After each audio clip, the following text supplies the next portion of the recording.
You open Netflix and you see the exact video that you want to watch. You go buy something on Amazon and you get the notification about every single thing. Behind all of this is petabytes of data being stored, updated, and queried every single second.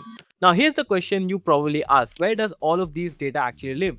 Not the databases behind the application, but the big data historical be used for analytics or training machine learning models. Now, till now, companies had two options. In early days, we had data warehouses. So before storing data into data warehouses, we had to do something called as ETL, extract, transform, load. But here's the thing, data warehouses were expensive, like really expensive, and they did not support like unstructured or semi-structured data. So if you want to store your data into the data warehouse, you have to first structure your data and put it into the same format always. So it was very difficult to manage. So as the data exploded, you remember this code, right? 90% of the world's data was generated in just last 2 years. Now to tackle this, companies thought, let's just dump all of our data into like object storage like S3, and we will use these data as per our need. This is what we call as a data lake. Basically, you dump all of your data into the object storage and you use it whenever you need it. There was some problem with the data lake also. The data lake had no rules, no transaction, no guarantee. So if two people write to a single file at the same time, there are chances that it might get corrupted. If you want to update a record, you might have to read the entire file then update it. So in summary, you had two choices: data warehouses that were expensive and you need a structured data, and data warehouses were cheap but did not have the ACID transaction or the database like support. So we needed something in middle, and this is where, ladies and gentlemen, open table format like Iceberg comes into the picture. So in 2017, engineers at Netflix were facing exactly this problem at a large scale. Petabytes of tables on S3, thousands of job reading and writing.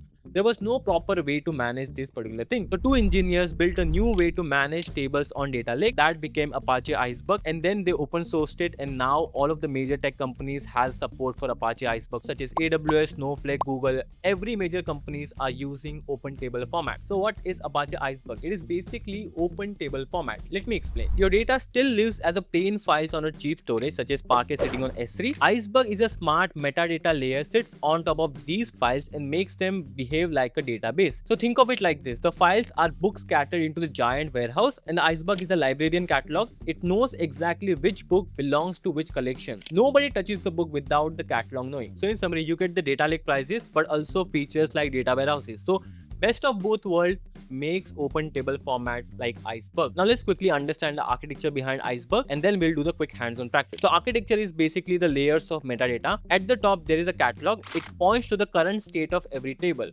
Below that, metadata files, they track the table schema, partition, history, snapshot by snapshot.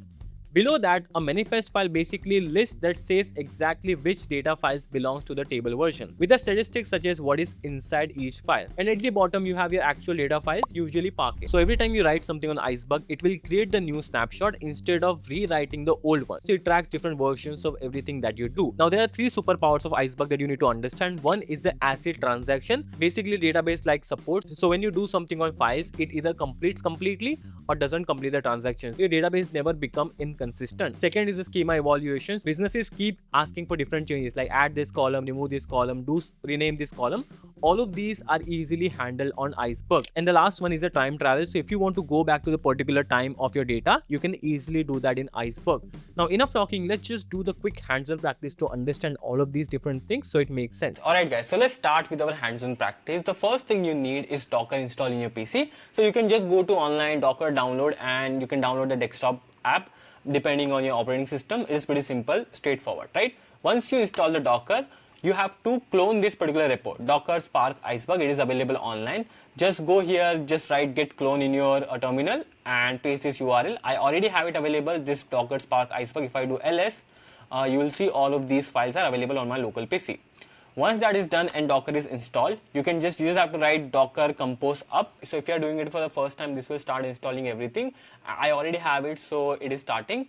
Once that is done, you just have to go local host and 888, and you will see this Jupyter Notebook environment. Now these are the existing example available. I will show you my own example. So I have created the simple example if you are just getting started. These are also good, but we'll go with this, right? And you can find the repo on my GitHub so that you can use it to follow along. So this is the example notebook that I've created. First of all, we just have to create a Spark session. You need to know the basics of Apache Spark if you are trying to learn Iceberg. But if you don't know, that's fine. We are not going in depth. So first thing is we are going to create a simple table, right? This is a table local shop.orders, okay, that has like 5 columns available here, like big string, double and timestamp, and we are using Iceberg partition by this particular column. So we are trying to partition our data using order timestamp into the day wise. So I execute this, okay, this created the table. Now we need to insert some data. So these are some of the dumb data available. So we do insert into the orders and we put all of these data into that particular table that we created. So this will insert the data and then we can just see the data that we inserted. So this is our data frame available, right? Not a data frame, but the data that is available inside the table. So pretty simple, right? Nothing complicated yet. Now here I created the partition, right? But this did not create a new column. What it actually did is just split our data into the different files based on the partition. And we'll see, right? This is called as a hidden partitioning. So you do the select from our table name, and based on the order TS, I can filter based on the timestamp. So if I do this, I'll see the orders that are between these timestamps, and I got the 2 rows, order number 3 and 4. Now if you run this query, which is select partition record count file count from the partition order by the partition, you will see we have 3 partition available, okay, and each have like record count 2 and 1, and these are the 1 file. So what exactly happened is that on our storage that I'll show you in this video only, okay, we created 3 separate files for each partition. And when we ran this query, okay, instead of scanning the entire table and then finding the rows, it went to the exact partition that we provided and got us the 2 order IDs. Okay, so on Hive table, if your analyst forgets the partition column in where clause, you have to scan the entire table. Now if you are working in a company like Netflix that has the petabytes of data, okay, if you have to scan all of the entire table, this will cost a real money. So in this case, Iceberg actually splits our data into the partition based, and instead of scanning the entire table, it just gives you the data from the 2 files. Now let's understand the schema evolution, right? In the data lake, if you have to change anything, right, you have to actually modify the file. It becomes quite tedious. Now how do you change column, rename column, or add new column in Iceberg? It is very simple, just writing simple SQL query, right? So here what we are doing, we are adding a discount column, okay, then we are renaming our amount to total amount, okay, and then we insert the new data into by adding the amount. And if you select this, you will see all of the previous discount will be null, and the new column that we added discount is available here, right? Then we have the snapshot. Okay, so you just have to query like snapshot ID, committed ID operation from the snapshot table. If I query this, you will see 2 snapshots are created. The snapshots are created based on the changes that we made, right? So these are the snapshot ID. And now if you want to go back, for example, let's say I have the discount column available here, but there was no discount column available when we created the table.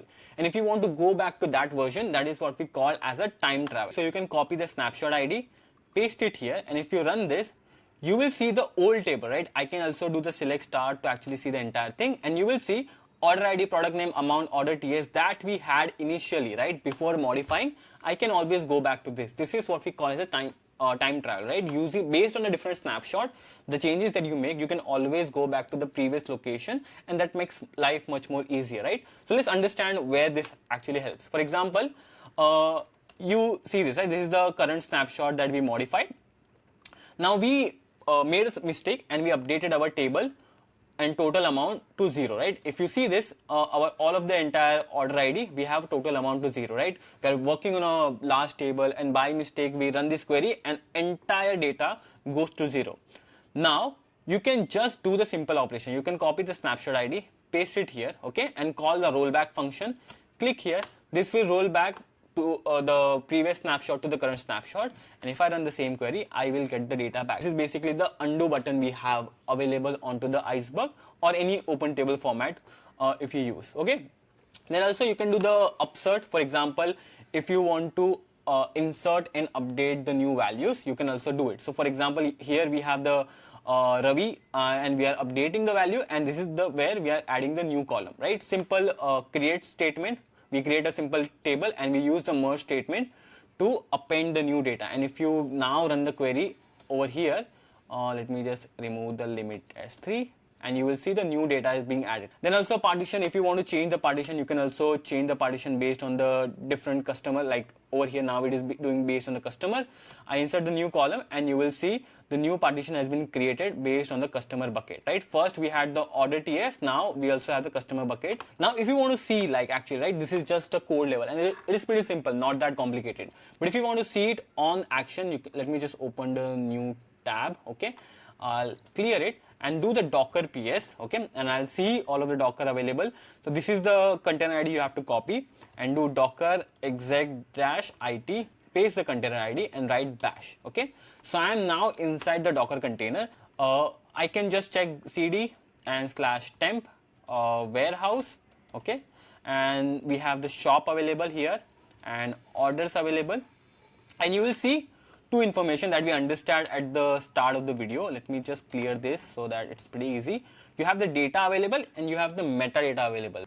We saw that it had, like, catalog, metadata, there are different manifest files available, and and at the end we have the data file available also, right? So the data is our actual data file which will be in the Parquet format, and metadata stores the information about what we have in the data. For example, if I go to cd data, do ls, and you will see that these are the different folders created based on the partition that we made, right? So order ts day, these are the partition that we made. So if I go to one of the partition, order ts, let's say 01, okay, and do ls, you will see there are two Parquet files created for that particular partition. So this stores the actual data that is available over here, right? The actual data files, and on top of that we have the different manifest files available in the metadata information. If you go to cd back and inside the metadata, okay, if you do ls, you will see there are different versions of JSON file created, right? These are the metadata, that we call, right? On top that keeps track of the different version. This has like version 1, 10, 2, 3, 4, 9, and the version hint text, right? You can actually go inside and actually see it, right? Let me just go vi version 1 dot metadata JSON, and you will see this stores the information about, let's say we have the schema information, the snapshot, we don't have the snapshot available. So this is the first version that we created, right? If I go back by calling wq, let's say go to the version 10. Okay, and over here you will see the more information being added, like these are the different snapshot available. It keeps track of different things. The previous versions are also available over here, so it keeps track of everything that you do around the file. You can also check, maybe let's say v version text also. Okay, this is just pointing to the existing version, right? So this was the quick overview on a simple data. But if you want to go deep dive and try to understand the hands-on way, you can just click on to this one of the notebook, and this will take you the example to understand how the different things work, and you can also read about it. Okay, this is not that complicated we think it is. Like, you don't need a detailed course to understand these things. Again, if you want to learn the internals, you can just read the documentation and you will get most of the understanding that you need. So this was everything about the Apache Iceberg. I hope you liked this video, and if you did, then make sure you comment, like, subscribe. I'll see you in the next video. Bye bye.